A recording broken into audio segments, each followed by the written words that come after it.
आज का जो हमारा टॉपिक है ना वो इनहेरिटेंस है, और इनहेरिटेंस को ना आज हम कंप्लीट पढ़ लेंगे। और वो 24 के आखिर पे जाके खत्म होगा। 22, 23 और 24 जो है ना वो इसके अंदर शामिल होगा। लेकिन 24 का एक लास्ट पोर्शन होगा जो हम नेक्स्ट में जाके पढ़ेंगे, क्योंकि वो कंटिन्यू टॉपिक है 25 और 26 का ना। इनहेरिटेंस इन द क्लासेस क्या है, यूएमएल के जरिए हम इसे कैसे जाहिर करते हैं, और फिर उसके बाद इसमें इज ए रिलेशनशिप क्या होता है, ये सारी बातें। इनहेरिटेंस से मुराद ये है कि आपके पास अगर कोई एक क्लास मौजूद है और आप कोई दूसरी क्लास क्रिएट करना चाहते हैं जो कि इन रियल वर्ल्ड यानी आम जिंदगी के अंदर इन रियल वर्ल्ड वो एक ऐसी क्लास है जो कि इन रियल वर्ल्ड उसकी चाइल्ड क्लास बनती है या उस जैसी क्लास बनती है। मसलन हम कहते हैं जी कि हम एक पर्सन की हमारे पास ऑलरेडी एक पर्सन की क्लास मौजूद है। आज हम स्टूडेंट की क्लास बनाना चाहते हैं, तो स्टूडेंट जो होता है ना, अगर हम स्टूडेंट को रियल वर्ल्ड में देखें तो हम ये कह सकते हैं कि student is also a person और teacher is also a person. तो जब दो रियल लाइफ ऑब्जेक्ट्स के दरमियान इज ए का रिलेशनशिप मौजूद होता है ना, तो इसी रिलेशनशिप को ऑब्जेक्ट ओरिएंटेड प्रोग्रामिंग लैंग्वेज के अंदर हम इनहेरिटेंस के साथ जो है ना वो इम्प्लीमेंट करते हैं। ठीक है। Inheritance mean when class B inherits from class A. तो इसका मतलब क्या है कि जो बी है ना ये चाइल्ड क्लास बन जाती है क्लास ए की। और होता क्या है कि बी के अंदर वो सारी करेक्टरिस्टिक्स इनहेरिट होके आ जाती हैं जो क्लास ए की होती हैं। ठीक।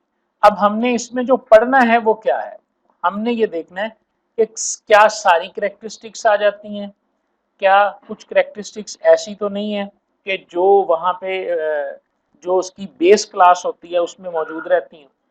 ठीक है। और वो ड्राइव्ड क्लास में नहीं आती। अब ये दो तीन नाम आएंगे बार बार। बेस क्लास वो क्लास है जहां से आपने इनहेरिटेंस की है, जिसे आप पेरेंट कहते हैं, यानी क्लास ए आपकी बेस है। और डिराइव्ड क्लास आपकी वो क्लास है कि जिसको आपने इनहेरिट किया है, यानी इस केस में आपकी क्लास बी जो है ये आपकी डिराइव्ड क्लास है। इसे इनहेरिटेड क्लास भी कहते हैं, इसे चाइल्ड क्लास भी कहते हैं। ठीक है ना, कई नाम है इसके। अच्छा जी, अब सबसे पहला सवाल, यूएमएल हमारे पास है unified modelling language, object oriented की ये नोटेशन लैंग्वेज है, स्टैंडर्ड लैंग्वेज है, इंटरनेशनल स्टैंडर्ड लैंग्वेज है। अगर आप ग्राफिकली दिखाना चाहते हैं किसी ड्राइव्ड इनहेरिटेंस क्लास को तो ये तरीका है उसको दिखाने का। इसके बगैर आप नहीं दिखा सकते। क्लास को हम रेक्टेंगल में शो करते हैं और चाइल्ड क्लास को नीचे रखेंगे और एरो जो है वो पेरेंट की तरफ लगा देंगे। This is UML notation of inheritance. ठीक है। तो इसमें इस नोटेशन से हमें पता चल रहा है कि जिसकी तरफ एरो है वो हमारी बेस क्लास होगी और जो दूसरी क्लास होगी वो हमारे पास ड्राइव्ड या चाइल्ड क्लास कहलाएगी। यहां तक बात की समझ आई? ओके। अब आ जाएंगे इनहेरिटेंस के अंदर। तीन किस्म की इनहेरिटेंस होती है, पब्लिक है, प्राइवेट है और प्रोटेक्टेड है। हम जिसकी बात करेंगे फिलहाल आज के लेक्चर में वो पब्लिक इनहेरिटेंस होगी। आगे जाके हम देखेंगे कि फिर प्राइवेट इनहेरिटेंस या प्रोटेक्टेड इनहेरिटेंस जो है ना वो क्या होती है। पब्लिक इनहेरिटेंस को हम इज ए रिलेशनशिप कहते हैं। ठीक है। इज ए रिलेशनशिप क्या है हमारे पास, कि जिस तरह हम ये कहते हैं कि derived class is a kind of parent class, यानी a student is a person, जैसे मैंने कहा a teacher is a person, an employee is a person. ये हम लिख रहे हैं, तो जब हम ये लिख रहे हैं तो उसका मतलब है स्टूडेंट जो है ये बेस क्लास है और पर्सन जो है ये हमारे स्टूडेंट हमारी ड्राइव्ड क्लास है, पर्सन हमारी बेस क्लास है। And we can say that कि डिराइव्ड क्लास जो होती है वो वो एक पेरेंट क्लास की तरह की ही क्लास होती है। तो पब्लिक इनहेरिटेंस जिस रिलेशनशिप को शो करती है वो इज आ रिलेशनशिप है। सॉफ्टवेयर इंजीनियरिंग जब आप पढ़ रहे होंगे कोर्स, तो उसमें आप पढ़ोगे कि जो क्लासेस होती हैं ना इनके दरमियान तीन किस्म के रिलेशनशिप होते हैं। हैव रिलेशनशिप होता है, इज ए रिलेशनशिप होता है और एक एसोसिएटिव होता है। तो ये तीनों में से इनहेरिटेंस जिस रिलेशनशिप को शो करती है वो इज ए रिलेशनशिप है। ये बात भी याद होनी चाहिए। अब एक मिसाल उसने दी है हमारे पास के सिंटैक्स हमारे पास क्या है, किस तरह हम डिफाइन करते हैं। डिफाइन करने के लिए जो सिंपल तरीन वे है वो ये है कि आपके पास फर्ज करेंगे पर्सन की क्लास है, ये आपके पास एक बेस क्लास है, ठीक है। उसके बाद आपने ये 2 दफ़ा कॉपी होगी। अब आप देखें, आप स्टूडेंट को इनहेरिट करना चाहते हैं तो आप क्या लिखेंगे, क्लास स्टूडेंट, उसके बाद पब्लिक डाल के कॉलन डालेंगे ऑपरेटर, और साथ में ही आप उस क्लास का नाम लिख देंगे जिस क्लास से आप इसे इनहेरिट करना चाहते हैं।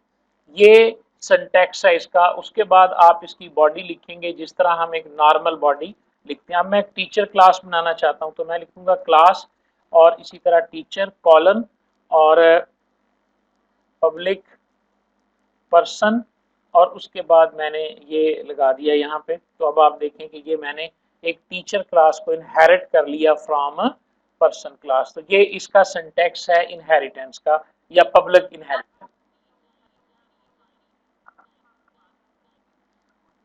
जी, स्क्रीन शेयरिंग बंद हो गई है।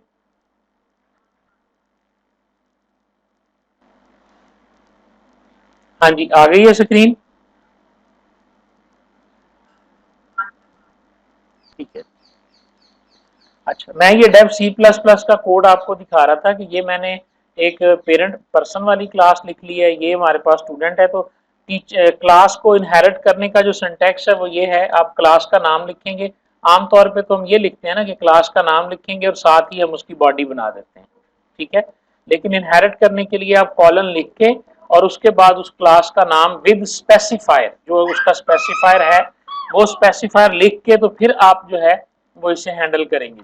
आप यहाँ पे स्पेसिफाई और पर्सन लिख दोगे तो ये हमारी क्लास को इनहेरिट करने का हमारा सिंपल सा जो है ना वो सिंटैक्स है।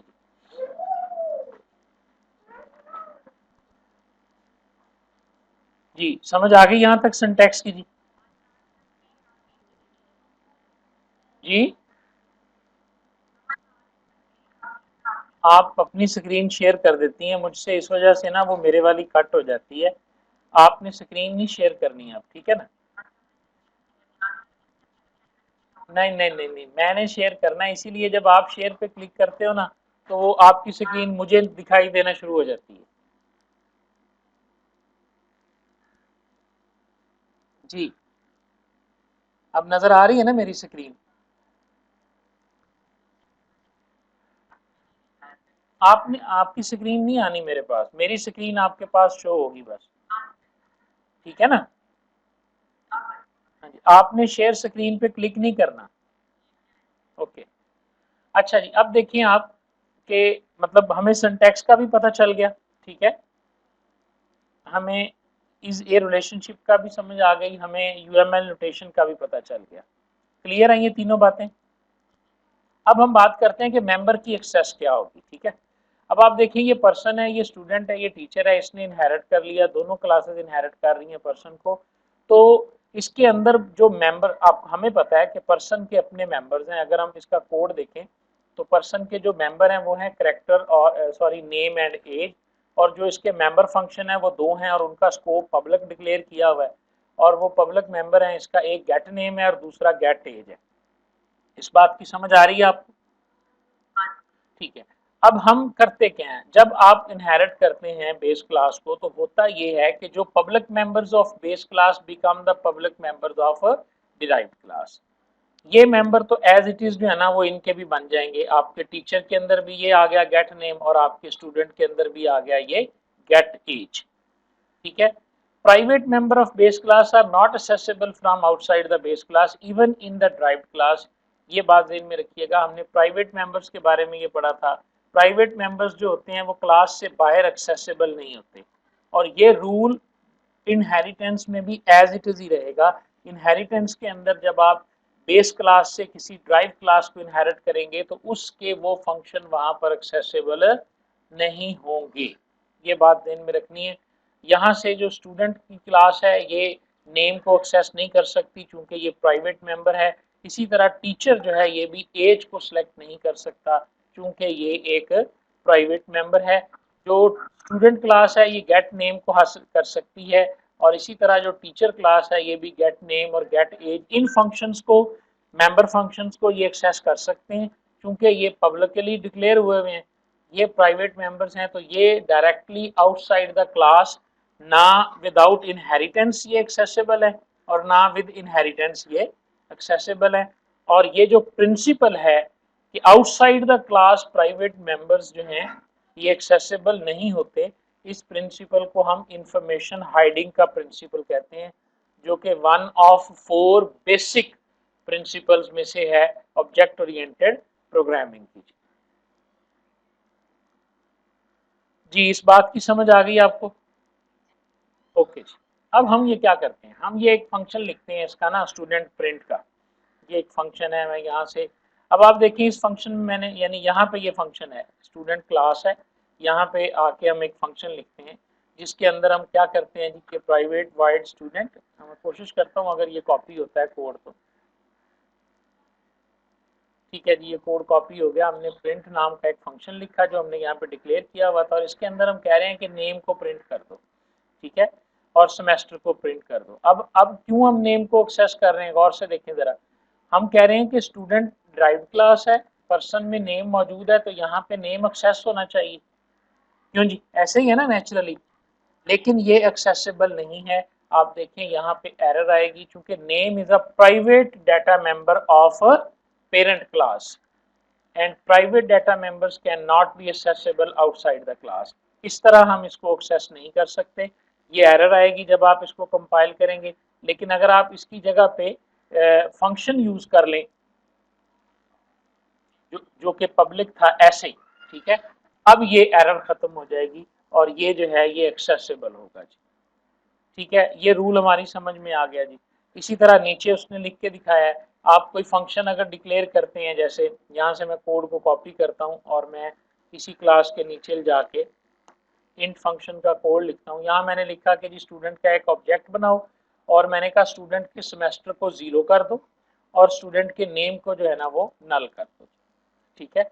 अब नेम को तो मैं एक्सेस ही नहीं कर सकता, इसलिए नेम जो है ना वो ये भी एरर आएगा और स्टूडेंट के सेमेस्टर को मैं नल जो है ना वो कर रहा हूँ तो इसमें भी हमारे पास जो है ना वो एरर आएगी क्योंकि हमने ऐसा कोई फंक्शन वहाँ पे डिक्लेयर है नहीं किया हुआ। और स्टूडेंट सेमेस्टर जो है ये भी स्टूडेंट क्लास का प्राइवेट डाटा मेंबर है और प्राइवेट डाटा मेंबर चाहे ड्राइव्ड क्लास का हो और चाहे वो बेस क्लास का हो, आउटसाइड द क्लास आप उसे एक्सेस नहीं कर सकते, ठीक है जी। आप पब्लिक या प्राइवेट जो पब्लिक फंक्शंस हैं आप उनके जरिए उन्हें कर सकते हैं। अगला कॉन्सेप्ट इसमें क्या है जी, मेमोरी एलोकेशन जो है ना वो किस तरह से होती है इनहेरिटेंस के अंदर। आप देखें जब आप बेस क्लास आपकी है उसकी मेमोरी एलोकेशन होगी तो चूंकि वही नाम होते हैं ना, जब आप ड्राइव करते हैं तो वही फंक्शंस वहाँ पे आ जाते हैं जो इसके पास होते हैं, लेकिन मेमोरी एलोकेशन जो है वो इनकी सेपरेट हो रही होती है।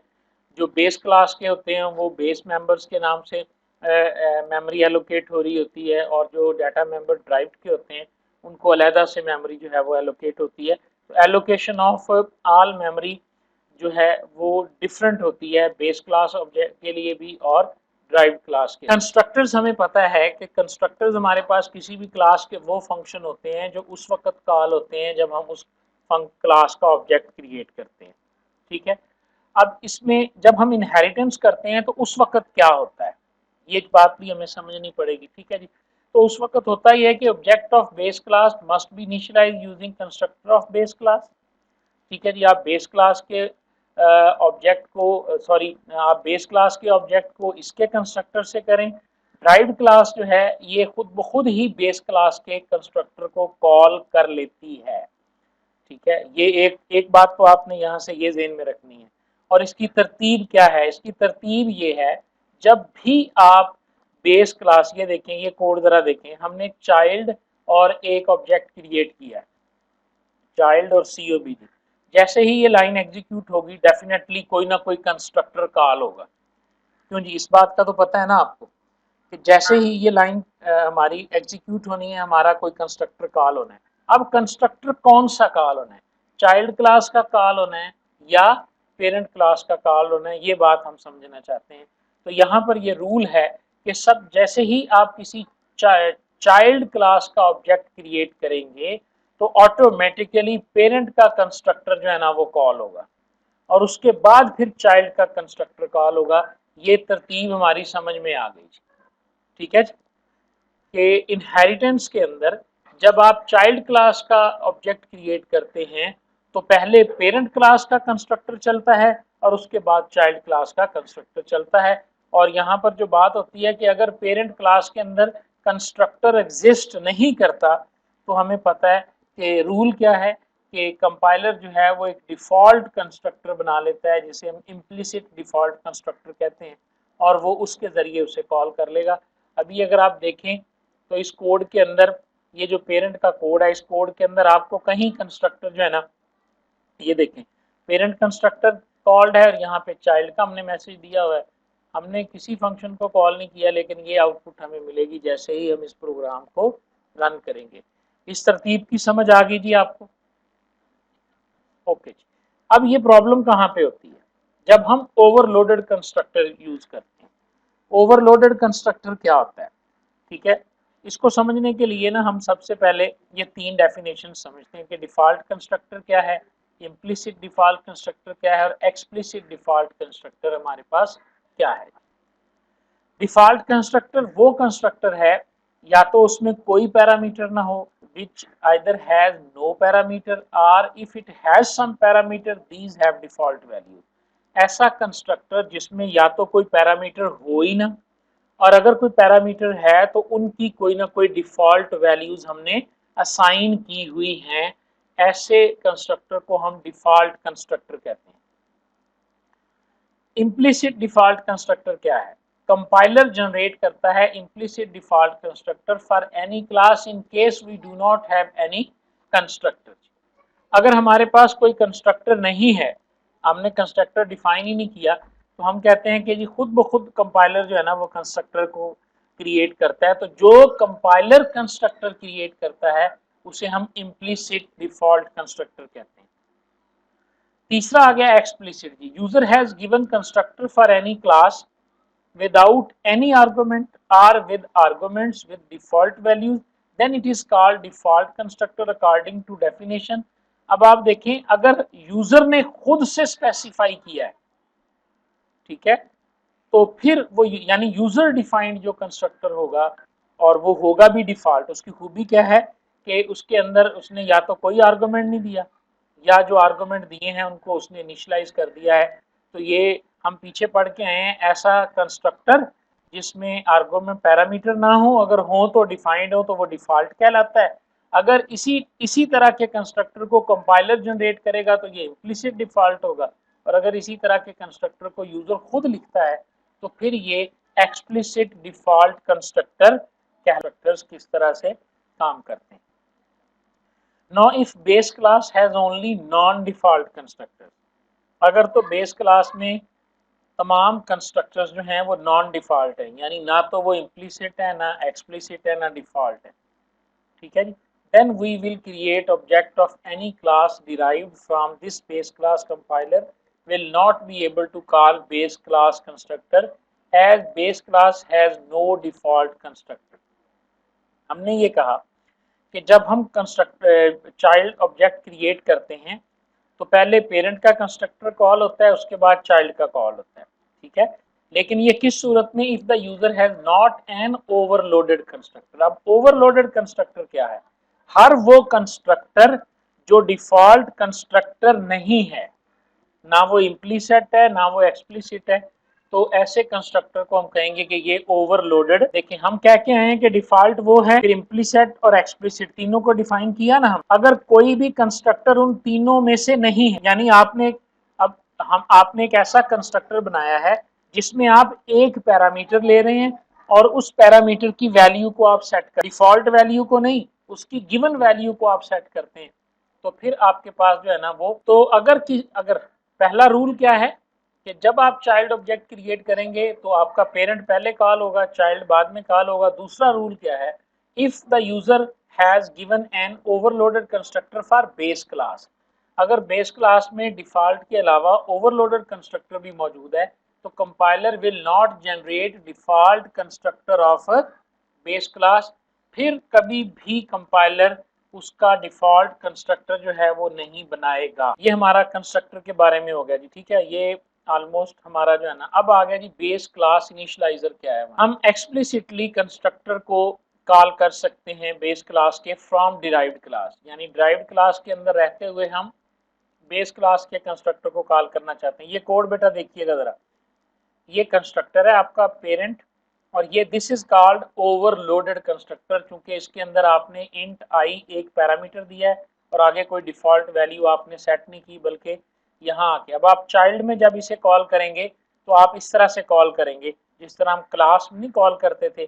चाइल्ड इंट आई, ये है चाइल्ड क्लास का कंस्ट्रक्टर, कॉलन डालेंगे और आगे आप एक्सप्लिसिटली कॉल कर सकते हैं अपने बेस क्लास के कंस्ट्रक्टर को।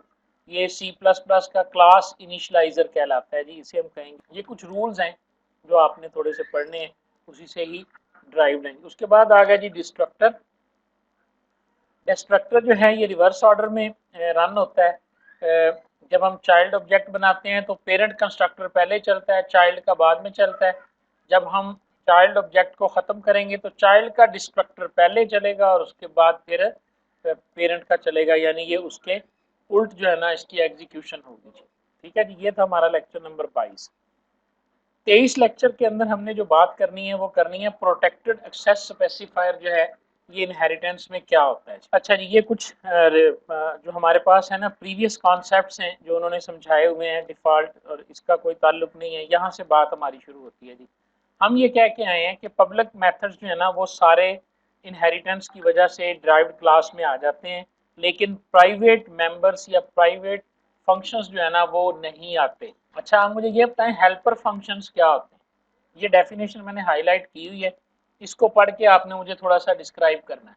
अब देखें ज़रा, यहाँ पे ना हमने एक फंक्शन लिखा है, ये गेट सेमेस्टर, इसको ऑब्जेक्ट यूज़ करेगा, गेट रोल नंबर इसको भी ऑब्जेक्ट यूज़ करेगा, प्रिंट को भी ऑब्जेक्ट यूज़ करेगा। ठीक है, समटाइम हम यहाँ पे ना एक नंबर लिखते हैं, मिसाल के तौर पे मैं लिखता हूँ बूल। अब ये एक फंक्शन है कि जो सिर्फ और सिर्फ क्या है कि ये चेक करता है कि जो सेमेस्टर नंबर जो है ना मतलब इसने क्या किया है। ठीक है जी, हम यहाँ पे चेक करते हैं जी कि इफ़ जो सेमेस्टर इसने डाला है ये लेस देन 0 और सेमेस्टर जो इसने डाला है ये ग्रेटर देन 8 है, तो क्या करो, रिटर्न करो फॉल्स, एल्स रिटर्न करो ट्रू। ठीक है, क्योंकि हमारी, अच्छा आजकल मैं पाइथन में लिख रहा हूँ इसलिए जो है ना वो मैं सेमी कॉलन नहीं लगा रहा। ठीक है, अब ये मैंने एक फंक्शन लिखा है बूल, इसकी रिटर्न टाइप है, वैलिड्स में इसका नाम है, इसको हम एक नंबर देंगे और ये नंबर जो है ना चेक करके बताएगा कि सेमेस्टर नंबर स्टूडेंट ने सही लिखा है या गलत लिखा है। ठीक है, अब इस फंक्शन ने यूज़ कहाँ पे होना है, ये फंक्शन यूज़ होगा जब आप सेट सेमेस्टर के नाम के, यानी सेट सेमेस्टर जो है ना वो फंक्शन यूज़ करेंगे। ये आपका एक सेट सेमेस्टर है। आप जब स्टूडेंट जो है ना वो कॉल करता है, ज़ाहिर है जो सेट सेमेस्टर होगा कॉल होगा, यहाँ पे आके वो कहता है जी this dot semester is equal to SMES, ये जी। ठीक है, अब ये एक फंक्शन है कि जो सेमेस्टर, हम ये चाहते हैं कि ये फंक्शन सेमेस्टर को सेट करने से पहले चेक कर ले कि जो उसने सेमेस्टर नंबर दिया है वो ठीक है या गलत है। उसके लिए हमने ये एक फंक्शन बनाया हुआ है।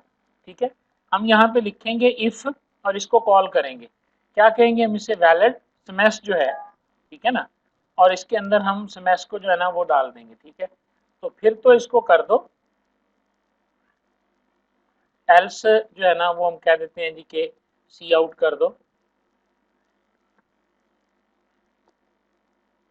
Invalid semester number.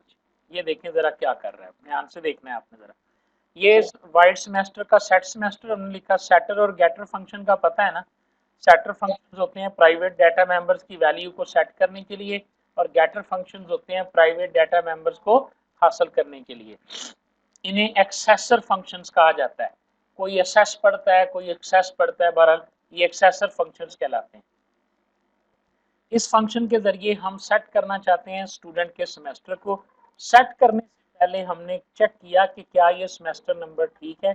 ये हमने एक फंक्शन यूज किया जो हमें ट्रू या फॉल्स रिटर्न करेगा। अगर यहाँ पे इसका जवाब ट्रू आएगा तो ये स्टेटमेंट चल जाएगी, अगर फॉल्स आएगा तो ये वाली चल जाएगी। ठीक है, ये जो फंक्शन है ये कभी भी आउटसाइड द क्लास इस्तेमाल होना ही कोई नहीं है। ठीक है, इस फंक्शन को क्लास के अंदर जो पड़े हुए पब्लिक फंक्शंस हैं वो इस्तेमाल करेंगे, लेकिन इसको बाहर आउटसाइड द ऑब्जेक्ट जो है वो इसे इस्तेमाल नहीं किया जाएगा।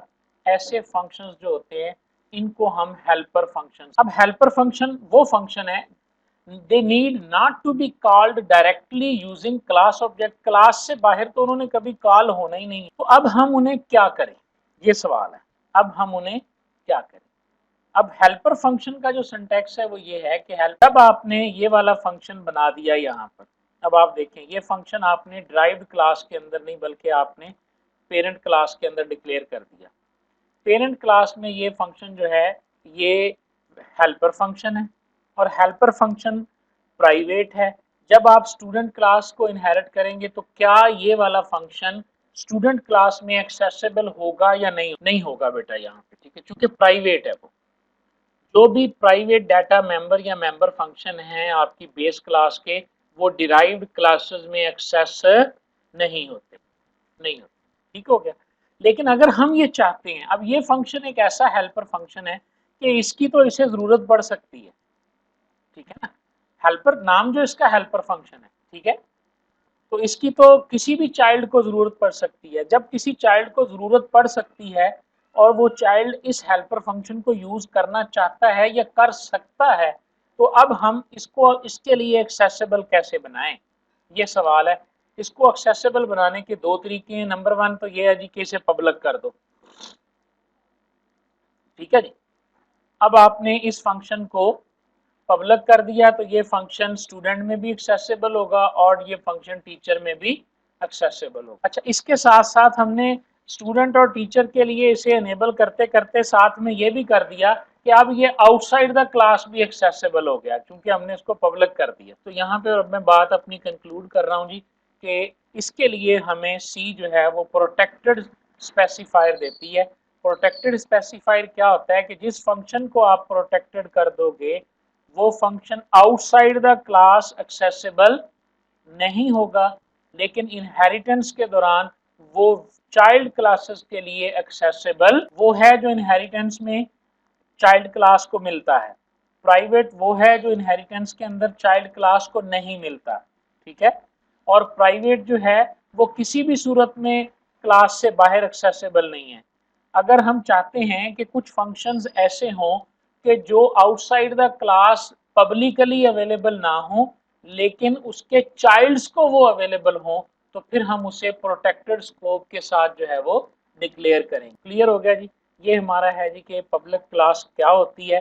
बाकी जितना कुछ भी लिखा हुआ है इन्होंने डेट की एग्जांपल के साथ किया है और मैंने इस एग्जांपल के साथ आपको समझा दिया है। काम सारे का सारा यही है, making such functions private works fine as long as we do not drive any child class। जब तक अब इनहेरिटेंस में नहीं जाते तो प्राइवेट रखना हेल्पर फंक्शंस को बिल्कुल अच्छा है, लेकिन जब हम इनहेरिटेंस में जाते हैं तो वो हेल्पर फंक्शंस जो होते हैं वो चाइल्ड क्लासेस के लिए एक्सेसिबल नहीं रहते। ऐसी सिचुएशन के लिए सी प्लस प्लस जो है वो हमें दो सोल्यूशन देता है। एक सोल्यूशन तो ये है कि आप पब्लिक कर दो, उसे पब्लिक करोगे तो फिर क्या होगा कि वो आउटसाइड द क्लास भी एक्सेसिबल हो जाएगा और चाइल्ड्स को भी एक्सेसिबल हो जाएगा।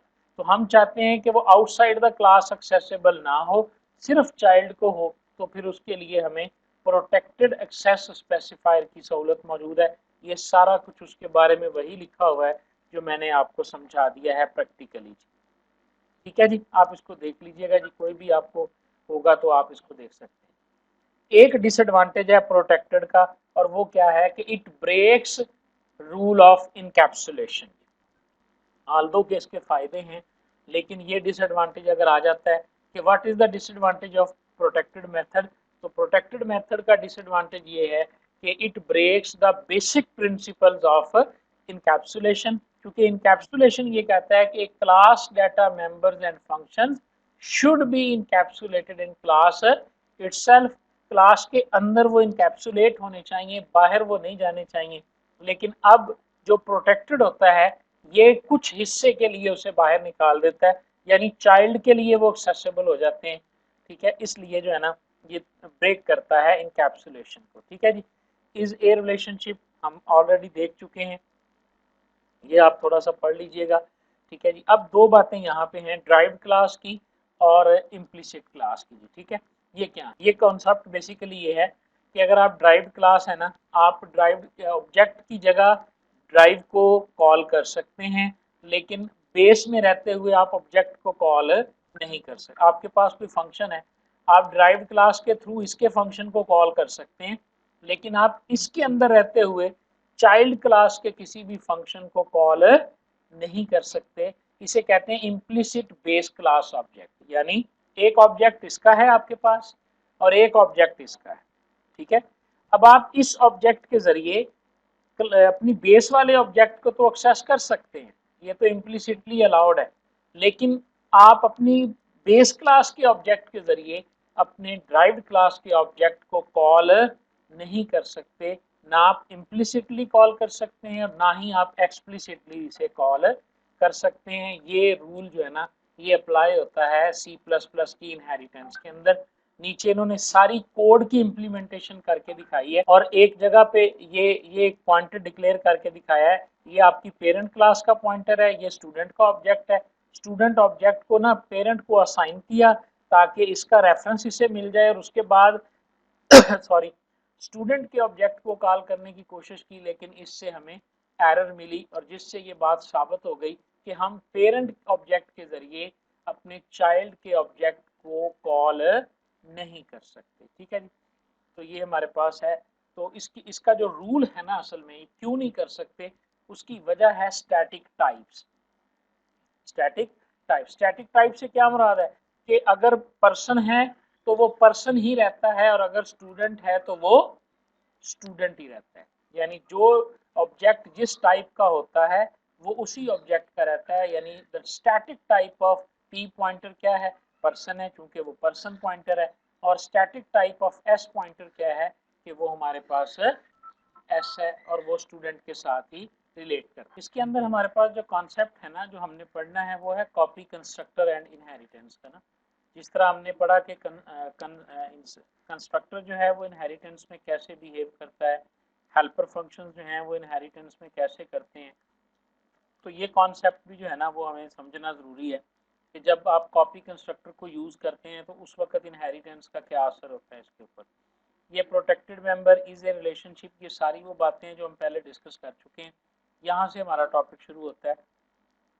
और कॉपी कंस्ट्रक्टर क्या होता है, किस तरह लिखा जाता है, ये सारा कुछ 11 नंबर लेक्चर के अंदर मौजूद है। अगर आपको कॉपी कंस्ट्रक्टर के बारे में कुछ भी थोड़ा सा हो डाउट तो आप 11 लेक्चर को ना थोड़ा सा देख सकते हैं। बेसिकली कॉपी कंस्ट्रक्टर यूज कब होता है, ठीक है, जब हम एक ऑब्जेक्ट को दूसरे ऑब्जेक्ट में कॉपी करना चाहते हैं ना, उस वक्त हम कॉपी कंस्ट्रक्टर को यूज करते हैं। पूरा एक ऑब्जेक्ट और हम कॉपी करके उसे किसी दूसरे ऑब्जेक्ट में ले जाएं, उस वक्त हम यूज करते हैं। ये आपको मैं कोड दिखाता हूँ, ये देखें, स्टूडेंट के नाम से हमने SOBJ1 एक बनाया और उसको अली और कंप्यूटर साइंस के पैरामीटर्स के साथ हमने इनिशलाइज कर लिया। उसके बाद हमने लिखा student SOBJ2 is equal to SOBJ1, यानी ये दूसरा ऑब्जेक्ट हम क्रिएट कर रहे हैं और इसे हम इक्वल टू कर रहे हैं दूसरे पहले ऑब्जेक्ट के साथ। तो ये वाला ऑब्जेक्ट सारे का सारा कॉपी होके स्टूडेंट ऑब्जेक्ट 2 में आ जाएगा। ठीक है, ये अब आप इसको भी मतलब प्रिंट करवाएं स्टूडेंट ऑब्जेक्ट 2 को, तो आपको जो रिजल्ट मिलेगा वो यही मिलेगा कि उसके नाम के अंदर अली आ जाएगा और कंप्यूटर साइंस लिखा जाएगा। ये जो है ये कॉपी हो रहा है। ठीक है, इसके लिए हमें ना कॉपी कंस्ट्रक्टर को यूज करना पड़ता है। ये कॉपी कंस्ट्रक्टर को यूज करना पड़ता है। कॉपी कंस्ट्रक्टर हमें लिखना पड़ता है एक्सप्लिसिटली। अगर हम नहीं लिखेंगे तो जिस तरह आपका कंपाइलर जो है ना वो डिफ़ॉल्ट कंस्ट्रक्टर बना लेता है, बिल्कुल इसी तरह आपका जो कंपाइलर है ना वो बिल्कुल डिफ़ॉल्ट कॉपी कंस्ट्रक्टर को भी यूज करता है। ठीक है, देखें जी, consider the code given below. Person has one attribute name to store name and student has major. ये दो आपके पास एट्रीब्यूट्स हैं और आप आपको ये सारा कोड जो है ना वो देखना पड़ेगा। इसको थोड़ा सा यहाँ पर आ जाए। In initialization list we are initializing major with null value and calling the base class constructor of person class, जो कि आज हमने डिस्कस किया। और उसके बाद वो वहाँ पे, यानी यहाँ पे स्टूडेंट का मैं कंस्ट्रक्टर आपको दिखाता हूँ। हमने लिखा स्टूडेंट, ये कंस्ट्रक्टर डिफाइन हुआ, दो इसके अंदर नेम और मेजर जाएगा। कॉलन के बाद जब हमने ये वाला लफ्ज लिखा तो ये क्या है, ये हमारी बेस क्लास का कंस्ट्रक्टर है। अभी हम लेक्चर नंबर 23 के अंदर पढ़ के आ रहे हैं। This is called explicit base implicit base initialiser. हम जो पढ़ के आए हैं कि हम अपने बेस क्लास के कंस्ट्रक्टर को कॉल कर सकते हैं। यहाँ पर हमने इसके मेजर को नल कर दिया और ये हमारा कंस्ट्रक्टर जो है ना ये रन हो रहा है इस कंस्ट्रक्टर के साथ। अब कॉपी कंस्ट्रक्टर जब होता है ना तो असल में जो चीज़ें दो हमें समझने वाली है ना वो इसके अंदर हैं शैलो कॉपी और डीप, ये दो कॉन्सेप्ट हैं।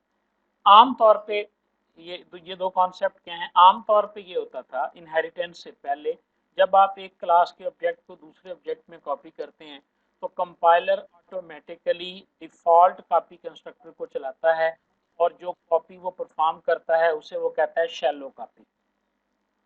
ठीक है। अच्छा, लेकिन शैलो कॉपी जो है ना वो उस वक्त तक काम बिल्कुल ठीक करती है जब तक आपके पास मेमोरी एलोकेशन जो होती है ना वो डायनामिक नहीं होती। ठीक है। अगर आपकी क्लास के अंदर किसी भी एलिमेंट को आप मेमोरी डायनामिकली जो है वो कर रहे हैं, एलोकेट कर रहे हैं, तो फिर शैलो कॉपी के अंदर जो है ना वो डैंगलिंग पॉइंटर की एरर आ जाती है। ठीक है। आपने इसके लिए ना मेरे चैनल पे जो प्रीवियस एक वीडियो है ना वो ज़रूर सुननी है कॉपी कंस्ट्रक्टर की ना 11वें लेक्चर तक। उसमें मैंने बड़ी डिटेल से बताया हुआ है कि शैलो कॉपी और ये और डैंगलिंग की एरर हमारे पास क्या होती है। ठीक है। अच्छा, अब होता क्या ये देखेंगे, आपका ऑब्जेक्ट है तो आपके पास अली और कंप्यूटर साइंस आपके OBJ1 के अंदर आ गया। जब आपने इसे कॉपी किया, शैलो कॉपी से क्या होगा कि ये दूसरा ऑब्जेक्ट भी आपका क्रिएट हो गया, लेकिन ये दोनों एक ही मेमोरी को एलोकेट कर रहे हैं, क्योंकि यहाँ पे भी करेक्टर स्टैटिक नेम है, ये भी डायनामिक एलोकेशन है, ये भी डायनामिक एलोकेशन है।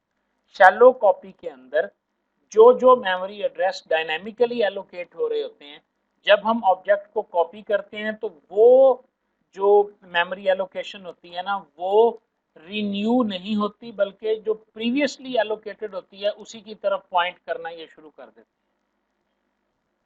तो इससे होगा क्या कि स्टूडेंट ऑब्जेक्ट 1 का जब कोई नेम चेंज करेगा तो 2 का भी चेंज हो जाएगा, क्योंकि इसके अंदर वही तो ये एरर है। शैलो कॉपी उस वक्त तक बेहतरीन है, आपको कॉपी कंस्ट्रक्टर लिखने की ज़रूरत ही कोई नहीं है अगर आपके जो जो एट्रीब्यूट्स हैं क्लास के उनमें डायनामिक एलोकेशन नहीं है। लेकिन अगर डायनामिक एलोकेशन आ गई जैसे ये है तो फिर आपको डीप कॉपी का कॉन्सेप्ट यूज़ करना पड़ेगा और डीप कॉपी के लिए आपको कंस्ट्रक्टर खुद लिखना पड़ता है, बस ये फ़र्क है। ठीक है।